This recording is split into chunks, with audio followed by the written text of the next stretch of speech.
ইরানকে আমেরিকা আক্রমণ করবে হুজুর আরো ৩-৪ বছর আগে কিভাবে জানলো?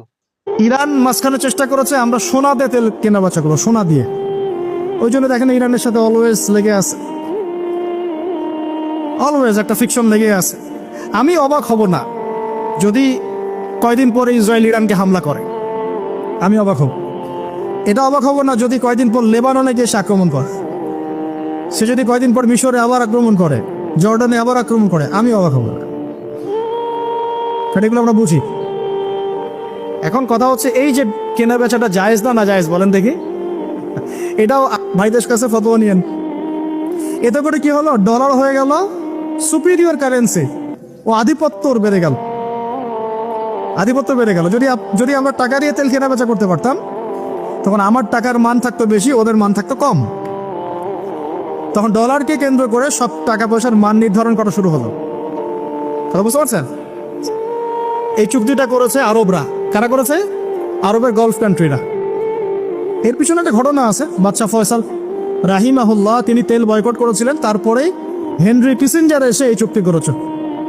এটা অনেক আগের কথা, এটা চতুর্থ যুদ্ধের কথা, 1973 সালের দিকের কথা।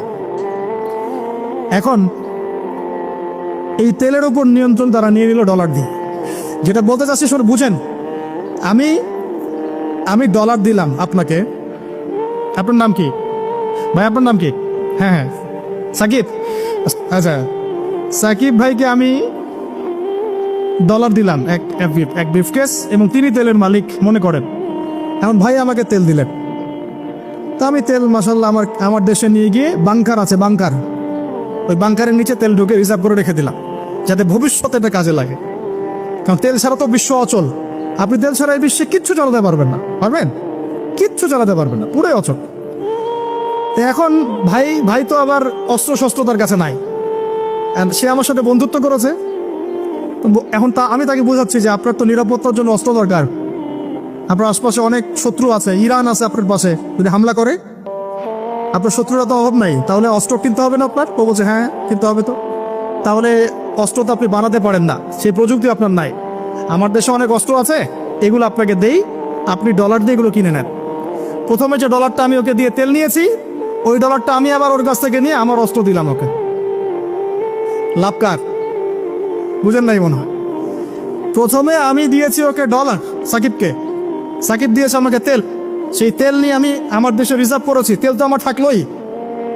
আর আমার ডলার হলো কারেন্সি, সুপিরিয়র কারেন্সি, যা দিয়ে অন্য কারেন্সির মান নির্ধারণ করা হয়। এবার ওকে বুঝালাম তোমার অস্ত্র নাই, তো ও বলছে তো আমার তো প্রযুক্তি নাই, তাহলে আমাকে আপনি কিছু অস্ত্র বিক্রি করেন আমার কাছে। তা আমি কিছু অস্ত্র, আমার তো অস্ত্রের অভাব নাই, আমি যত ইচ্ছা এগুলো বানাতে পারি। যেটা বানাচ্ছি ওর চেয়ে অত্যাধুনিকটা আমার কাছে আছে। ওকে এমন কিছু দিব না যেটা দিল ও আবার আমাকে আক্রমণ করতে পারে। ওকে এমন অস্ত্রই দিব যেটা আমার প্রতিহত করার ক্ষমতা আছে। অথবা ব্যালিস্টিক মিসাইল ওকে দিব না, ওকে অন্য কিছু দিব। তা আমি এখন ওকে অস্ত্র কিছু দিলাম, ওই যে ডলারটা প্রথমে দিয়েছি ওইটা আবার সে আমাকে দিয়ে দিল। কিছু কি বুঝলেন? এইটাই চলতেছে আরবের মধ্যে।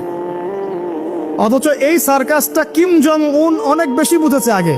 ও বলছে তোদের সাথে চলি না, আমি চায়নার সাথে চলবো, রাশিয়ার সাথে চলবো, আমি নিজে অস্ত্র বানাবো।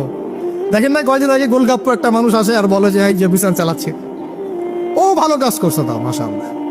হ্যাঁ, আমি সে মুসলিম না, কিন্তু বলছি যে ওই সেন্সে সে ভালো কাজ করছে।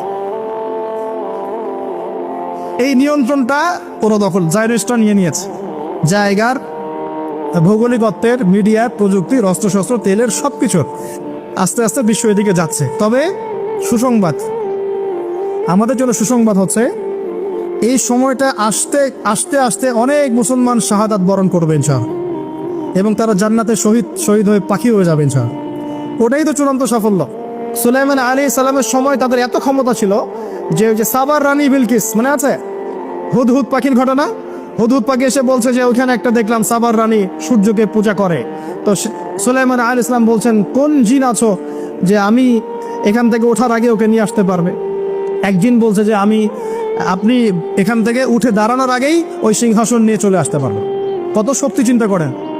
তো সুলাইমান আলাইহিস সালাম বলছেন এতে হবে না।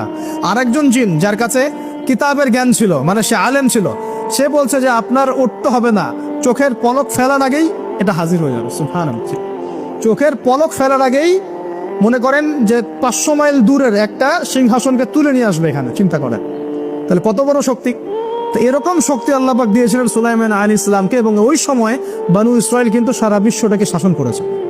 এখন এরা মনে করে যে শেষে আবার একটা সময় আসবে যখন তারা আবার এই শাসনটা করবে। ওরা মনে করে একজন মাসিহ আসবে, এবং এই জন্যে তারা দাজ্জালকে মাসিহ মনে করে। কথাকে মিলাতে পারছেন? ওরা দাজ্জালকে কি মনে করে? মাসিহ মনে করে। ওরা মনে করে যে ফিলিস্তিনিদের এখানে থাকার অধিকার নাই, ওই জায়গা ওদেরই, ওরা ওদেরই মনে করে। এই কারণেই তো 1914 সাল থেকে শুরু করে যে 2023 পর্যন্ত প্রত্যেক দিন দেখবেন প্রতি বছর ওদের জায়গা বাড়াচ্ছে বাড়াচ্ছে বাড়াচ্ছে, বাড়িঘরগুলো ভেঙে দিচ্ছে, মা বোনদেরকে বের করে দিচ্ছে, ভাইদেরকে হত্যা করছে না? আর এগুলোকে মানবতা বিরোধী অপরাধ কেউ বলে না, বলে না। যদি ওই মাজলুম ফিলিস্তিনিরা বলে আমার বাড়ি আমাকে ফিরিয়ে দাও, তখন ওদেরকে সন্ত্রাসী বলা হয়, তাই হয় না? তো এখন আসলে কি হবে, বিষয়টা কি হবে? এখন নতুন টাটকা ইস্যু চলছে যে তারা বলছে প্যালেস্টাইনে থেকে দেখলেই গুলি মেরে দিবে। এখন কি হবে? এখন শোনেন কি হবে। আমরা বলছি কোরআন, এই যে কোরআন এবং হাদিস থেকে বলছি কি হবে, এই জুলুম নির্যাতন হয়তো আরো বাড়বে। কি হবে? আরো বাড়বে। আর মুসলিমদের যে অধঃপতন চলছে, আমাদের দোষের কারণে এই অধঃপতন আরো বাড়তে পারে। একটু দেখাচ্ছি, মুসলিমরা কি এখন 5 ওয়াক্ত নামাজ সবাই পড়ে? মুসলিমদের মধ্যে সবাই কি আল কোরআন পড়তে জানে? মুসলিমদের মধ্যে সবাই কি হালাল খায়? মুসলিমদের মধ্যে সবাই কি পর্দা করছে? মুসলিমদের সবাই কি আল্লাহর দ্বীন প্রতিষ্ঠার চেষ্টা করে? আমরা কি সত্যি সত্যি আগের সেই প্রজন্ম ধরে রেখেছি, না অনেকটা অধঃপতন হয়েছে আমাদের? হয় নাই? হয়েছে কি হয় নাই? আমরা আসলে আমাদের নিজেদের আধ্যাত্মিকত্ব, আমাদের ইমান, আমাদের আমল এগুলোকে কমিয়েছি। এই কারণেই ইসলামের বিরোধী শক্তি যারা আছে এরা কিন্তু শক্তি অর্জন করতে পেরেছে। একটা সময় কিন্তু এমন ছিল না। তো কোরআন সুন্নাহ যা বলছে দিন দিন এগুলো হয়তো বাড়তে পারে।